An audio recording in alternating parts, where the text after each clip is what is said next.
Doctor Hitesh Meena. जैसा कि आप जानते हैं, हम इस चैनल पर डेयरी फार्मिंग, डेयरी फार्मर से रिलेटेड सही, सटीक और साइंटिफिक जानकारी लेकर आते हैं, जिससे कि डेयरी फार्मिंग में अधिक से अधिक लाभ प्राप्ति कराया जा सके और उस पर आने वाली कॉस्ट को कहीं ना कहीं किसी भी तरीके से कम किया जा सके।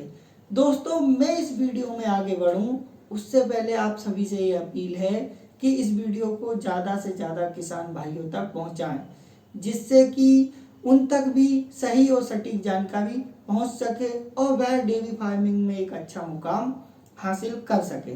दोस्तों, आज एक बहुत ही महत्वपूर्ण और गंभीर विषय पर चर्चा करेंगे, जो भैंसों में ब्याने के बाद अस्थायी बांझपन को लेकर है, जिससे कि डेयरी फार्मिंग में बहुत ही बड़ा घाटा उठाने को मिलता है। अस्थायी बांझपन के कई सारे इलाज हैं, लेकिन वो इलाज इतने महंगे हैं कि एक मध्यम वर्ग के किसान को उन इलाजों को करवाना बहुत ही कठिन होता है।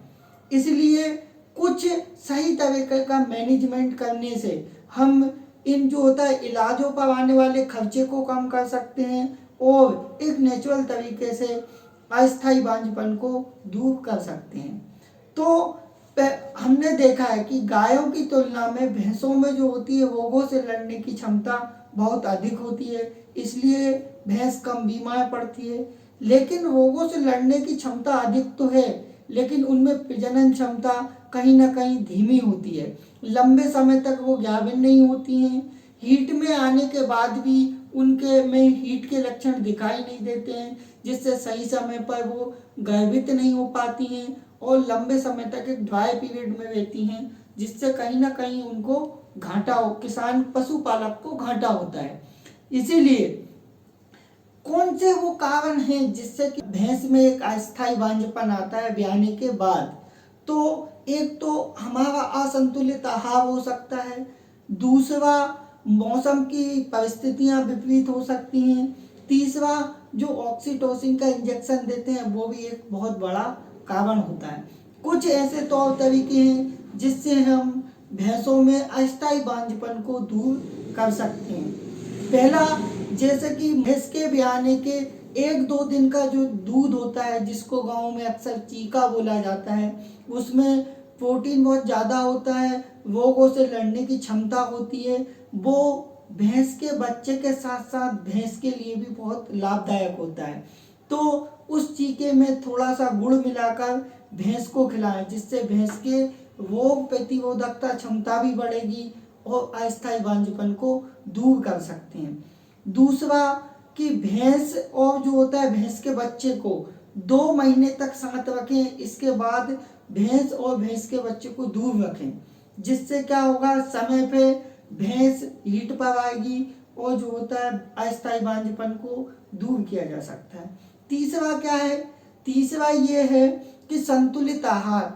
भैंस ब्याने के 1 से 2 महीने तक उसका दूध का उत्पादन ज़्यादा होता है, तो उसको आहार की भी बहुत आवश्यकता होती है।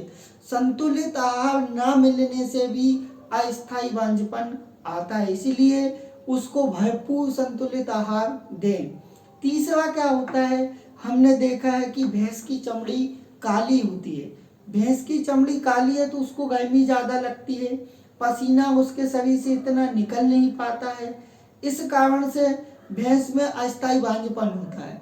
तो इसको लेकर क्या करें, या तो भैंस को रोज घर पर नहलाएं, या भैंस को घर पर नहीं नहला पाते हैं तो उसको तालाब में लेकर जाएं। एक घंटे आधे घंटे के लिए वो तालाब में रहेगी तो उसके शरीर का तापमान जो होता है स्थिर रहेगा, तो उससे भी अस्थायी बांझपन को दूर किया जा सकता है। अगली महत्वपूर्ण बात क्या है कि हमें भैंस को नर भैंसे के पास रखना है। कभी कभी पशुपालक देखते हैं, हमने पशुपालकों को देखा है कि वो नर भैंसे के पास नहीं रखते भैंस को, इससे भी अस्थायी बांझपन होता है। इसलिए इस बात पर ध्यान देना है कि नर भैंसे के आसपास रखना है भैंस को, जिससे भैंस नियमित रूप से जो होती है गर्मी पर आती है। दोस्तों, हमारे द्वारा दी गई जानकारी आपको अच्छी लगी हो तो अधिक से अधिक किसानों तक पहुंचाएं, लाइक करें, शेयर करें कमेंट करें और आपके जो सुझाव हैं वो कमेंट में हमको दें, जिससे हम अगली वीडियो उस पर बना सकें। धन्यवाद।